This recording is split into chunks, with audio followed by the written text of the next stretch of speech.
பல ஆயிரம் ஆண்டுகளுக்கு முன்னால ஒரு கிரேக்க போர் வீரரின் பெயர் நம்ம உடம்புல வந்து ஒரு பகுதியில் இருக்கு. அது என்ன அப்படிங்கிறத பத்தி தெரிஞ்சுக்கிறோம். ஹாய், ஐ ஆம் டாக்டர் செல்ல செந்தமிழ்ச்செல்வன் இருந்து.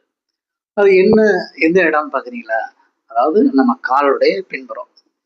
அதுக்கு பெயர் வந்து அக்கேலியஸ் டெண்டன்.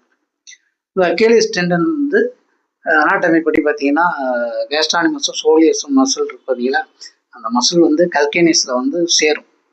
அதை வந்து அந்த தசை நார் வந்து பயங்கர ஸ்ட்ராங்காக இருக்கும். அதுதான் அக்கேலியஸ் டெண்டன். அது ஏன் அக்கேலியஸ் டெண்டன் அப்படிங்கிற பேர் வந்துச்சு பார்த்தீங்கன்னா, அந்த நம்ம இப்போ ஒடிசி படம் ஓடிட்டு இருக்குங்களா, இதுக்கு முன்னால் ஒரு ட்ராய்னு ஒரு படம் வரும். அந்த ஒடிசியோடைய ரெஃபரன்ஸ், அந்த குதிரை ரெஃபரன்ஸ் முன்னால ட்ராய்னு ஒரு படம் வரும். அதில் ஒரு பெரிய கிரேக்க போர் வீரன் இருப்பான் அக்கேலியஸ். அவனை வச்சு தான் அந்த கதையே வந்து நகரும். அதாவது பார்த்தீங்கன்னா, அந்த அக்கேலியஸ் இருக்கான் பார்த்தீங்களா, அவனோட தாய் வந்து தான் பையன் வந்து பயங்கர பலசாலியாக இருக்கணும், ஸ்ட்ராங்காக இருக்கணும் அப்படிங்கிறதுக்காக ஸ்டிக்குங்கிற ஒரு நதியில் வந்து பையனை வந்து முக்கி எடுப்பாங்க. அப்போ முக்கி எடுக்கும்போது காலை பிடிச்சிக்கிட்டு தான் வந்து அவன் முக்கி எடுப்பாங்க. உடம்பெல்லாம் தண்ணிக்குள்ளே போயிட்டு வந்துடும், கால் மட்டும் நினையாது. அதனால தான் வந்து அவன் உடம்பு ஃபுல்லாக ஸ்ட்ராங்காக இருக்கும், கால் வந்து பலகீனமாக இருக்கும்.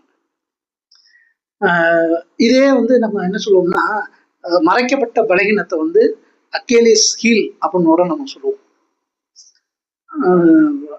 அதனால தான் வந்து இந்த அக்கேலியஸ், அந்த போர் வீரன் எப்படி கடைசியில் பலகீனம் ஆனான்னு பார்த்தீங்கன்னா, இளவரசன் பாரிஸ் வந்து அம்பு வந்து காலில் தான் விடுவான். அதனால தான் மற்ற இடம் ஃபுல்லாக அவன் ஸ்ட்ராங் இரும்பு போல இருக்கும், கால் வந்து பலகீனமாக இருக்கிறதுனால தான் அவன் வந்து பலியாகிறான்.